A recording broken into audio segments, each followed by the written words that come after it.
에베소서 6번째 시간인데요. 왜 나를 구원하셨을까라는 제목으로 함께 은혜를 나누겠습니다.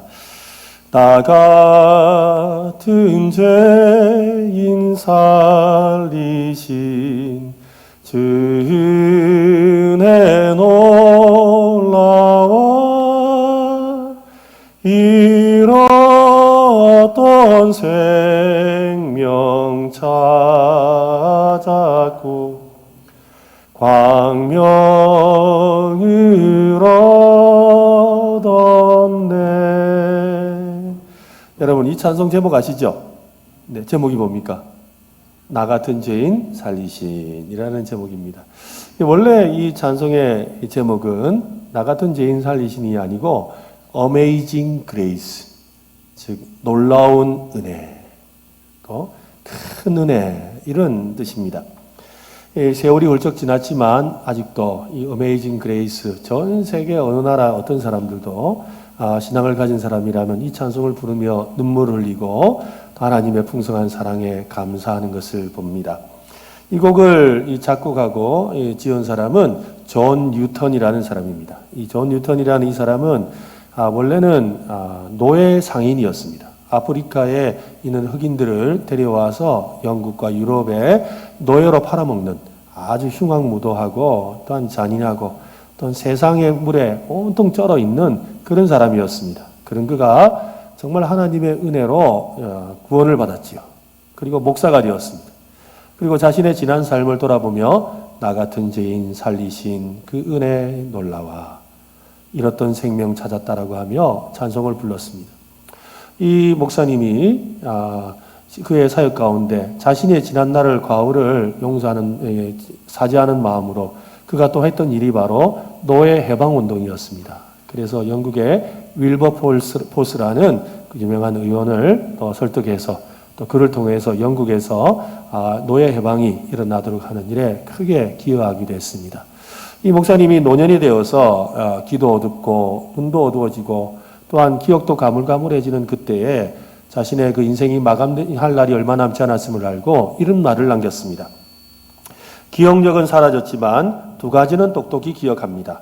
내가 천하의 죄인이고 그리스도는 위대한 구주십니다.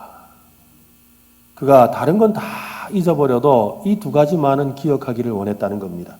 나는 천하의 죄인이고 그리스도는 위대한 구원자십니다.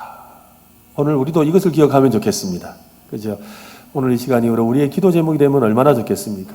내 기억이 가물가물해지고 때로는 생각지도 못한 일이 생긴다 할지라도 나는 정말 죽을 수밖에 없는 죄인이고 천하의 죄인이고 오직 그리스도의 은혜만이 나를 구원하신다라는 이 믿음을 항상 갖는 저와 여러분 되었으면 좋겠습니다.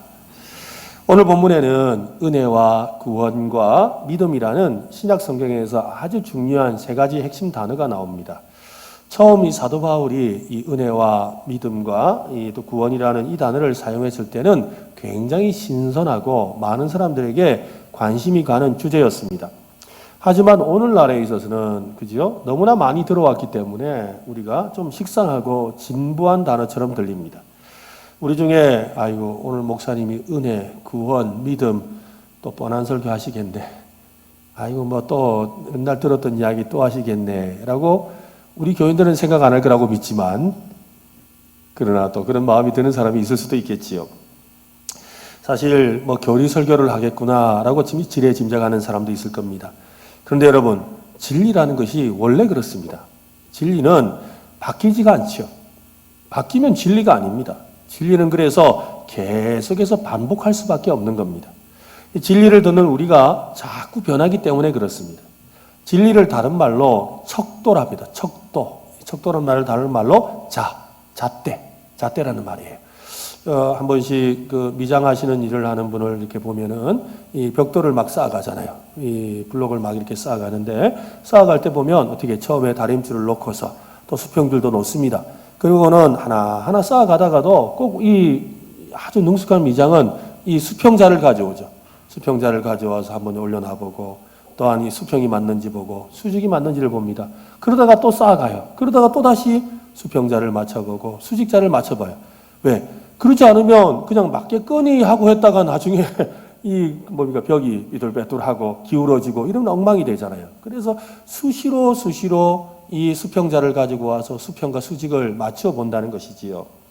바로 그와 같습니다. 그렇게 자아가 필요한 것이죠. 우리 신앙에 있어서도 은혜와 구원과 믿음이라는 이 진리는 끊임없이 우리가 점검해야 될 주제이고 또 우리 스스로를 돌아봐야 될 주제라는 것입니다. 이미 우리가 잘 알고 있는 것 같지만 그러나 내가 지금 은혜 안에 있는지, 내가 구원의 영광을 누리고 있는지, 또 나는 정말 참된 믿음 안에 있는지를 돌아봐야 하는 것입니다.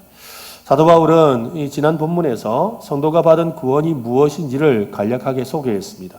구원은 죄와 허물로 죽었던 우리를 그리스도와 함께 살려주신 것입니다. 그리고 그리스도와 함께 하늘에 앉힌 것이라고 하셨지요.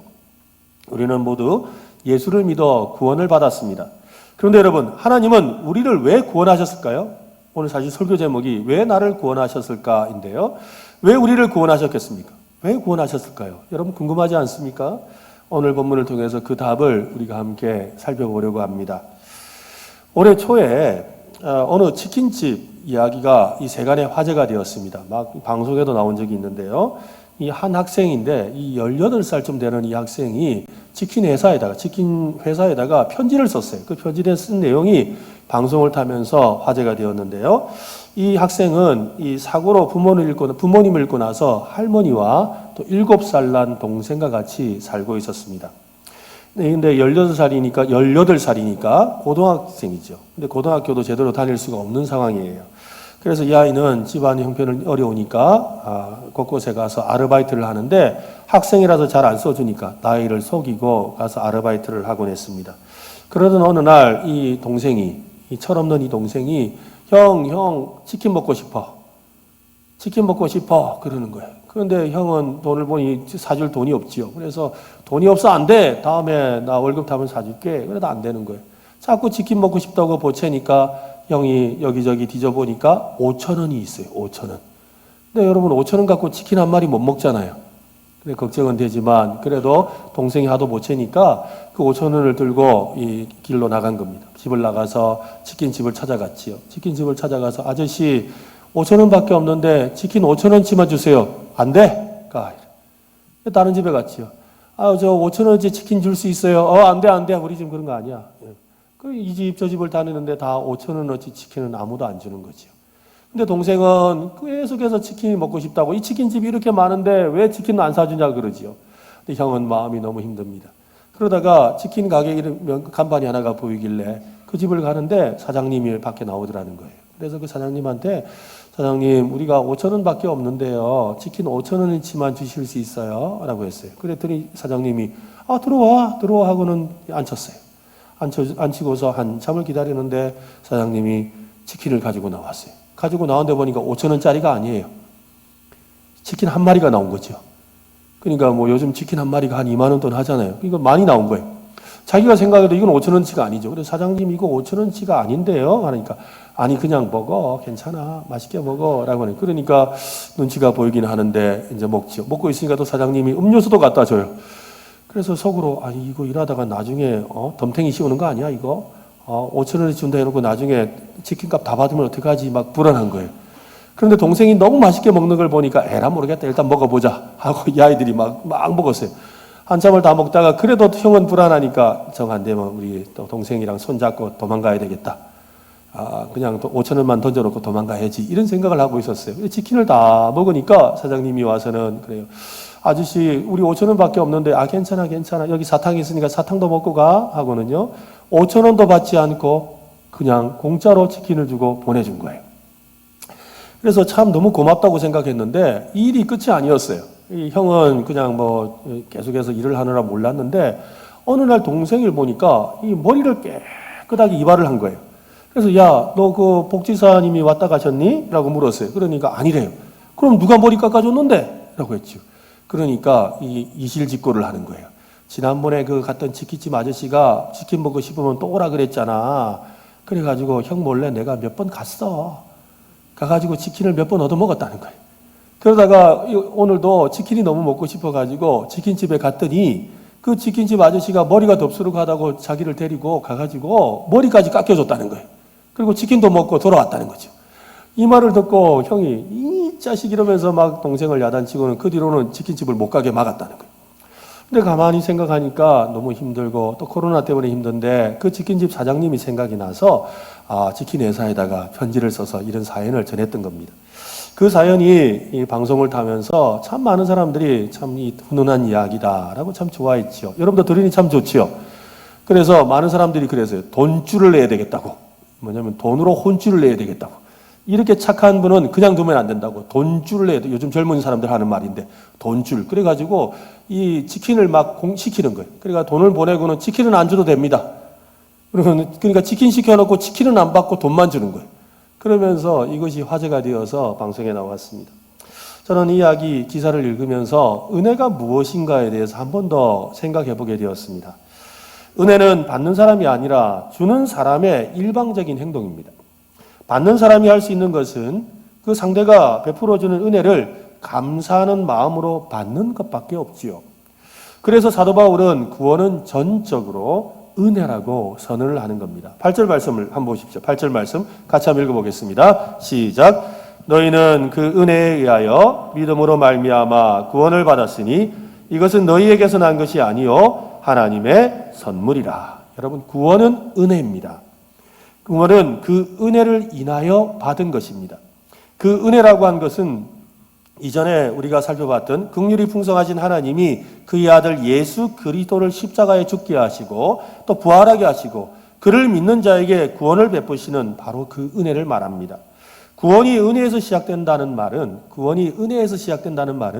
두 가지 뜻을 가지고 있습니다. 첫 번째는 죄로부터 구원받고 또 영적으로, 육적으로 또 우리가 치유를 받는 그 원인이 하나님의 깊은 마음에 있다는 것입니다. 하나님의 깊은 마음 때문에 우리가 구원을 받았다는 것입니다.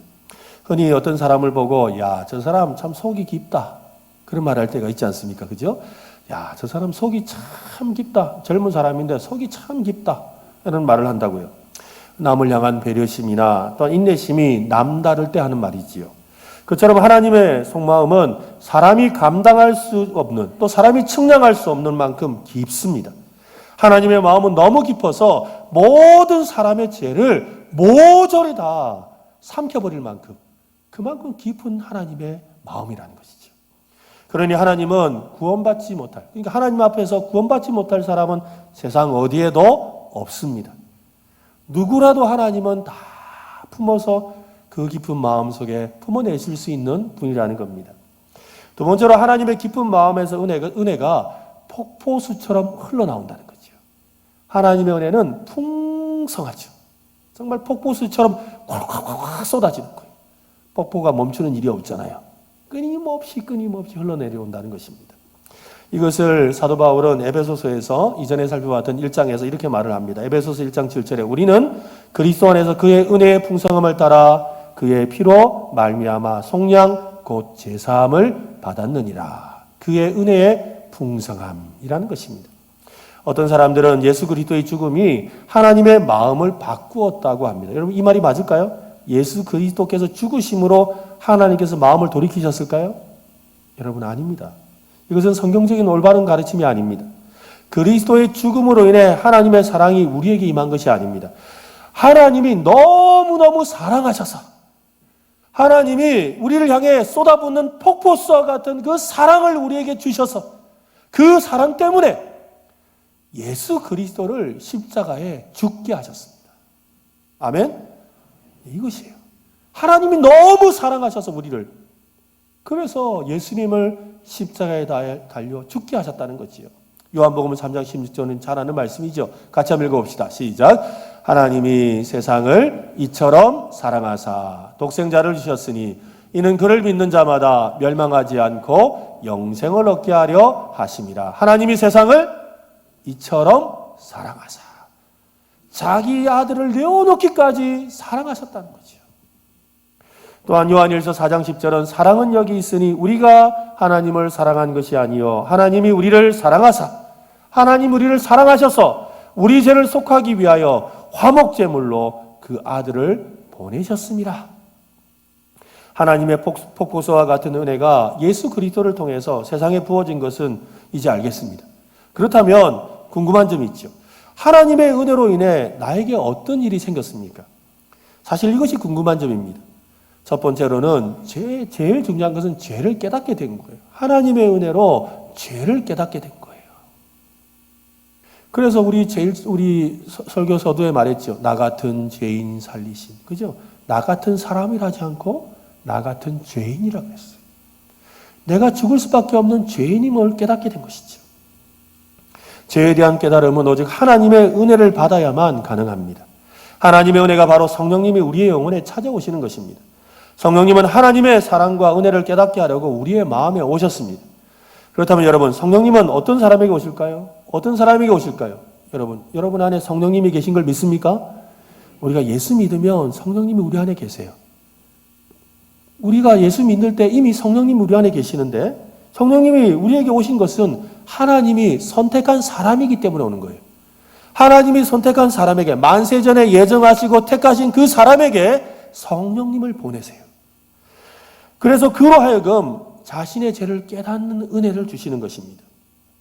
하나님이 왜 저와 여러분을 선택했는지, 그죠? 우리는 온전히 알 수가 없습니다. 하나님 왜 나 선택하셨어요? 아무리 물어봐도 하나님은 대답하지 않으시죠. 하나님, 나 왜 선택하셨어요? 라고 물어보면 또 하나님, 저는 선택 안 해도 되는데 왜 선택하셨어요? 라고 말할 때도 있지요. 여러분, 하나님의 사랑은 불공평합니다. 사실 사랑이라는 것은 불공평해요. 그리고 불공정하죠. 만약에 여러분, 하나님이 공평하시고 정의롭고 공정하시기만 하다면 아마 우리 중에 구원 다 못 받을 거예요. 그렇죠? 그런데 하나님이 우리를 향한 사랑 때문에 불공정하기로 하신 거예요. 우리도 그런 거예요. 여러분, 똑같이 나눠주는데 유달리 어떤 사람에게 그죠? 정이 가고 마음이 쓰여서 어떻게 조금 더 주잖아요. 왜 줍니까? 사랑이잖아요. 그럼 옆에 사람이 그래요. 아니, 공평하게 줘야지요. 공평하게 줘야지요. 이런다고.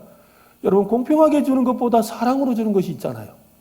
하나님이 우리를 향해서 공평하기보다는 사랑하기로 하셨어요. 불공평하기로 하신 거예요.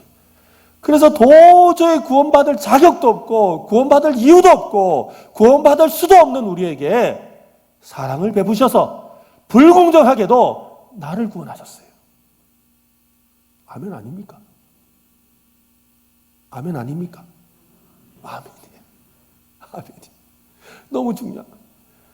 사실 우리 세상의 많은 사람들과 비교해보면 다를 게 별로 없어요. 그런데 우리를 하나님이 사랑하셔서 유달리 나를 구원하신 거예요. 이것이 얼마나 놀라운 은혜인지를 깨달아야 돼요. 내가 자격이 있어서가 아니에요, 여러분. 하나님이 그저 나를 사랑하셔서 하필이면 나를 사랑하셔서 나를 구원해 주신 것입니다. 이 은혜에 감사하는 저와 여러분 되시기를 바랍니다. 가끔 예수를 믿지 않는 분을 만나서 교회에 나올 것을 이렇게 권면할 때가 있습니다. 그러면 어떤 분 중에는 저는 아직 좀 착하지 못해가 교회는 착한 분들만 다니시던데 나는 아직 착하지 못해가 못 갈 것 같아요 라고 하는 분이 있어요. 또 어떤 분은 이제 교회 나올 때 되셨는데 나오시죠? 라고 그러면 하는 말이 예, 제가 조금 요즘 좀 교회 다니기 민망한 그런 일을 하는 게 있는데 조금 정리가 되면 가겠습니다. 또 어떤 분은 술을 끊으면 가겠습니다. 어떤 분은 담배를 끊으면 가겠습니다. 또 내가 지금 하는 이거 교회 다니면서 하기는 좀 그런데 이거 좀 정리하고 나서 조금 착해지면 그러면 내가 교회를 가겠습니다 라고 이야기하죠. 참 그 말 들으면 이 사람이 거부 안 하네 싶지요. 사실은 이게 강력한 거부예요. 이거 굉장히 교만한 말이에요. 사실 교만하다는 것이 교만이 제일 큰 죄인데요. 바로 자신이 죄인인 것을 드러내는 말입니다. 여러분, 상당히 겸손해 보이지만 언젠가 선해질 것이라고 하는데 언제쯤 선해질 것 같습니까? 사람은 자기 스스로 선해질 수가 없어요. 사람은 자기 스스로 착해질 수가 없습니다. 사람은 끊임없이 죄를 지으며 살아갑니다. 세상에 누구도 스스로 의롭게 되거나 착해질 수 없다 이 말입니다. 누구도 자기의 노력으로 자기 자신을 구원할 수가 없습니다. 그렇다면 여러분, 하나님의 베푸신 은혜를 어떻게 하면 받을 수가 있습니까? 어떻게 하면 받을까요? 어떻게 하면 내 것이 되게 할 수가 있겠습니까? 그것이 바로 믿음입니다. 믿음은 하나님의 은혜를 내 것으로 만드는 것입니다. 오늘 보면 8절을 다시 한번 읽어봅시다. 같이 한번 8절입니다. 시작. 너희는 그 은혜에 의하여 믿음으로 말미암아 구원을 받았으니 이것은 너희에게서 난 것이 아니요 하나님의 선물이라. 요즘에는 별로 제 전화가 안 오던데요. 예전에는 제가 경산에 오고 나서는 안 오는 것 같아요. 부산에 있을 때는 전화가 좀 자주 왔는데 꼭 오전에 한 10시 한 40분쯤 50분쯤 되면 꼭 오는 전화가 있어요. 뭐냐면 자기가 돈이 많다고 돈 빌려주겠다고. 돈이 필요하지 않으세요? 라고 전화가 와요. 그래서 돈 빌려주겠다고. 그러면 또 보험에 들으라고 자꾸 전화가 와요. 그러면서 또 어떤 때는 그죠, 공짜, 무료라고 하면서 막 사람의 마음을 현혹시키는 그런 광고 전화가 오기도 합니다. 여러분, 세상에는 공짜가 없습니다. 그죠? 그런데 간혹 이 공짜가 있다고 생각해서 유혹될 때가 있지요. 한 번은 전혀 모르는 번호인데 전화가 왔어요. 근데 목사님 하고 저를 아는 척해요. 큰일 난 거예요. 우리 성도님인가 싶기도 한데, 아니, 목소리 들어보니 아닌 것 같아요. 그래가지고, 예, 라고 하니까, 예, 목사님이 사실은 이러해서 저희가 어떤 물건이 있는데 이 물건을 목사님께 보내드리려고 전화를 드렸다는 거예요. 그러면서 전화를 했다면서 그 물건이 너무너무 좋고, 그래서 이 물건을 그냥 공짜로 드린다는 거예요. 그래서 받으셔서 써보시고 좋으면 주변에 목사님이시니까 추천을 좀 많이 해달래요. 들어보니까 물건이 꽤 괜찮은 것 같아요. 그래요? 하고 그러는데, 혹시나 싶어가지고 뭔가 좀 찜찜해가지고 꼬치꼬치 캐물었어요. 이것저것 캐묻다 보니까 나중에 보니까 이 공짜가 아니더라고요. 물건값은 공짜인데 배송비가 물건값이에요. 그러니까 배송해 오는 그 값이 물건값이더라고. 그래가지고 됐습니다 하고 끊어버렸거든요. 여러분 사실은 그래요. 우리가 이 공짜라는 거, 세상을 가만히 보면 세상에 공짜는 없어요. 다 대가가 있습니다. 공짜가 있다면 딱 한 가지 있어요. 그게 뭔지 아십니까? 구원받는 겁니다. 구원받는 것만 공짜예요. 예수 그리스도를 통하여 하나님의 은혜를 받는 것만 공짜입니다. 아무리 공짜 선물이 좋아도 근데 여러분 그것을 받지 않으면 소용이 없지요. 제가 여러분한테 이거 너무 좋은데 좀 가지세요라고 해도 당신 누군 줄 알고 괜찮아요 하고 거절하면 못 받는 거예요. 선물을 받는 것은 그냥 내가 받아야 되잖아요. 여러분 손을 내밀어 받는 방법밖에 없습니다. 손을 내밀어 받기 위해서는 반드시 믿음이 필요하죠. 제가 여러분한테 뭘 주면 예 하고 받겠지만 제가 만약에 전혀 모르는 사람이 와가지고 이거 좀 가지세요 하고 먹어보세요 그러면 뭐 들었는 줄 알고 믿음, 당신 뭘 믿고? 당신을 내가 뭘 믿고? 안 받는다는 거예요. 믿음이라는 것이 받고 안 받고를 결정하고 있는 것을 봅니다. 여러분 구원은 바로 이 믿음으로 받는다는 것이지요. 여러분 그렇습니다. 제가 공짜로 주겠다는 전화나 문자에 손을 내밀지 않는 것도 그들을 신뢰하지 않기 때문입니다. 그들에 대해 아는 것이 전혀 없기 때문에 공짜로 준다면 뭐가 의심할 수밖에 없죠. 그런데 그래요. 누가 준다 그러면 그래요. 저거 누가 저거 주신다고 하던데요. 그래요. 그 사람 주는 건 무조건 받아라. 왜요? 그러니까 그 사람 주는 건 무조건 좋은 거다. 진짜 공짜로 주는 거다. 이런단 말이에요. 그러니까 뭐예요? 그 사람에 대해서 아니까 받는 거예요. 그러면 여러분 한번 생각해 보세요. 하나님을 믿어서 하나님께 은혜를 받는다고 했는데 하나님을 여러분 얼마나 알고 계십니까? 사실 믿음이라고 하면 세 가지 단계가 필요하다고 하거든요. 지식과 동의와 확신이에요. 그러니까 하나님에 대한 복음에 대한 지식을 알고 그 다음에 그것에 대해서 그렇다고 인정하고 이해하고 그런 다음에 그것에 대해서 맞구나 하고 확신하는 것이 믿음의 3단계라고 합니다. 3단계라고 그러지요. 그렇다면 여러분 내가 하나님을 믿기 위해서 여러분 얼마나 지식을 가지고 계세요? 한번 생각해 보세요. 하나님에 대해서 지금 많이 할까요? 처음 예수 믿을 때 많이 알았을까요? 따뜻하니까 잠이 오죠. 여러분 하나님에 대해서 지금 많이 알까요? 처음 믿었을 때 많이 알았을까요? 지금이 많이 알잖아요. 그죠? 지금 많이 알아요. 처음 믿었을 때 하나님에 대해서 거의 몰라요. 아는 게 없어요. 아는 게 거의 없다고요. 그러면 여러분 그때 믿음은 뭐고 지금 믿음은 뭐예요? 그때는 거의 지식이 없는 상태지 않습니까? 또 한번 생각해 보세요. 우리가 나가서 예배 마치고 나서 복음을 전한다고 한번 생각해 보십시오. 어떤 사람에게 복음을 전하는데 그 사람이 그죠? 하나님에 대해서 거의 알지를 못합니다. 영적으로 죽어있기 때문에 알 방법도 없지요. 그런데 그런 사람이 어떻게 하나님을 알고 믿을 수가 있겠어요? 어떻게 하나님을 알고 믿을 수가 있겠습니까? 그래서 여러분, 이 믿음이라는 것도 선물입니다. 믿음도 은혜라는 거예요.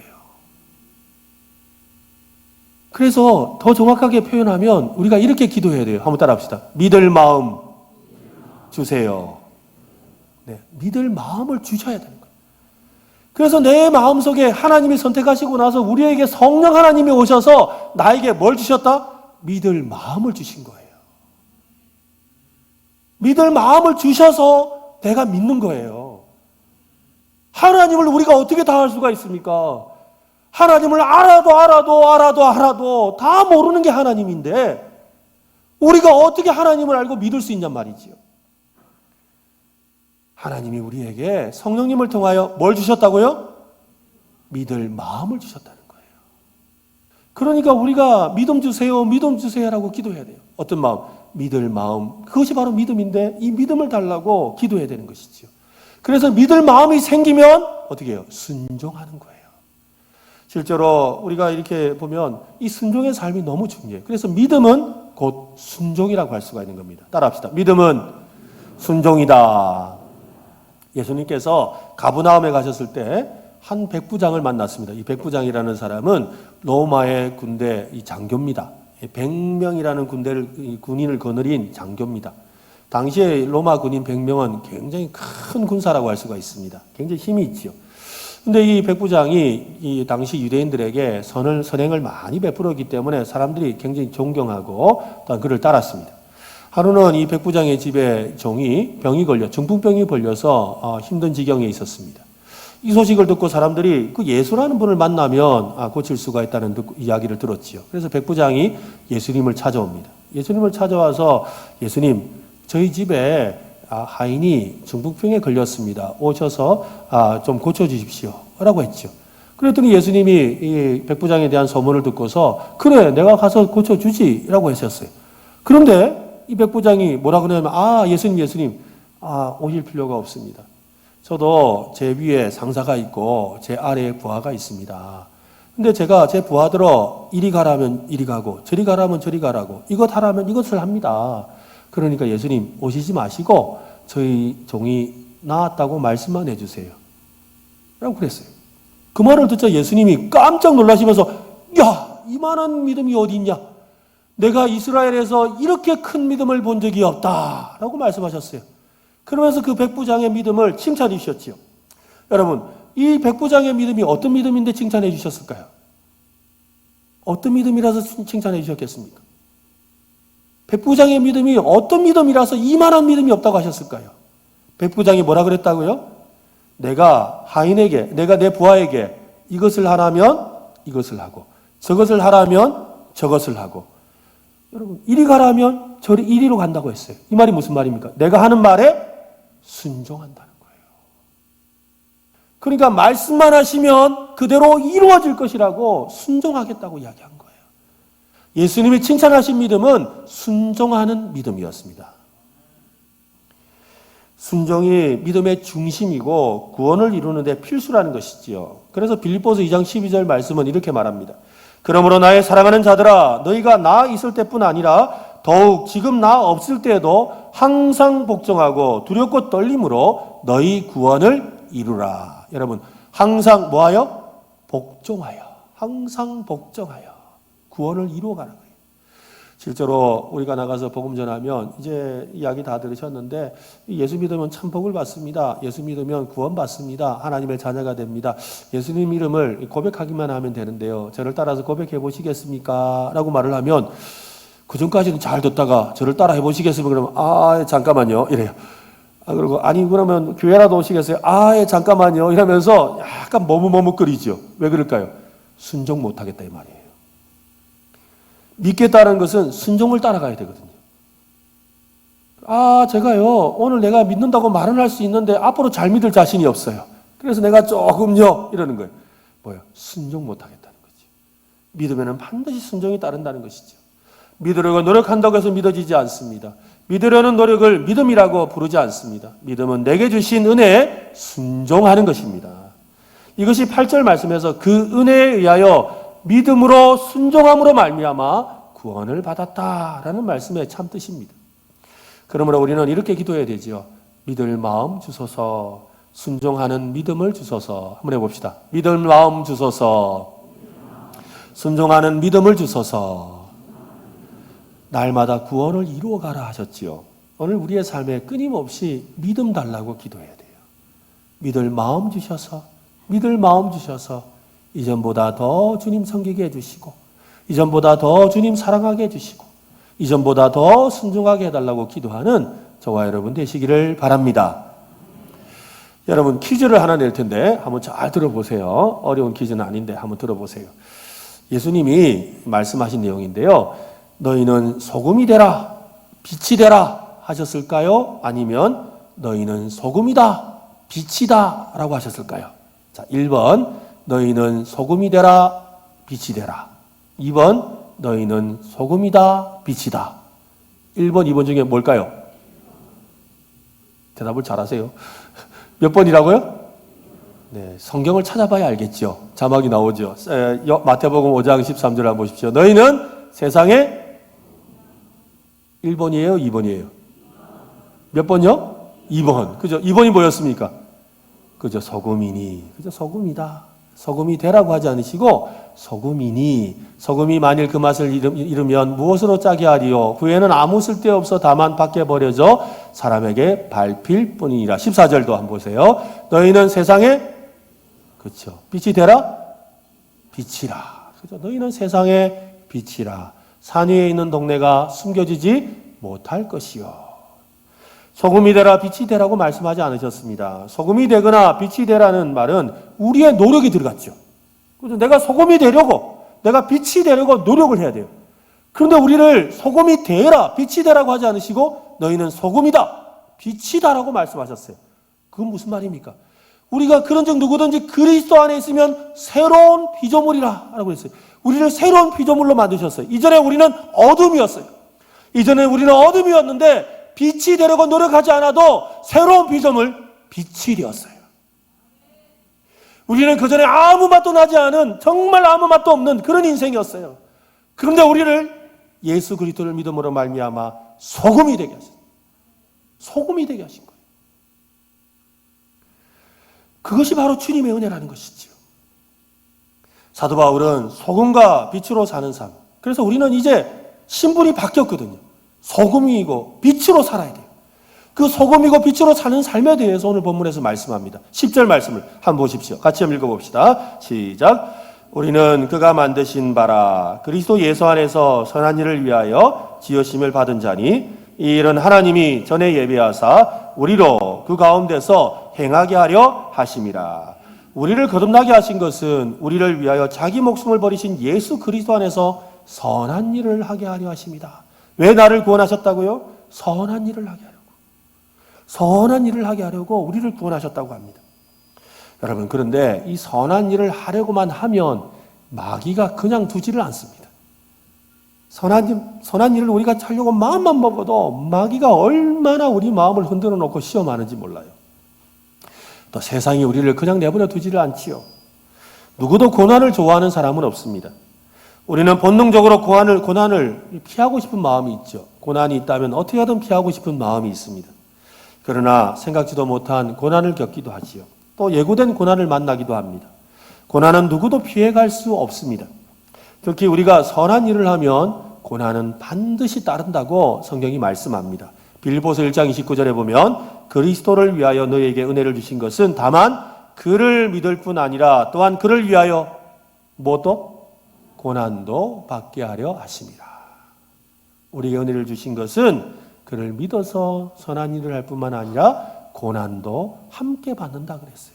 그래서 복음과 함께 고난을 받으라고 말했지요.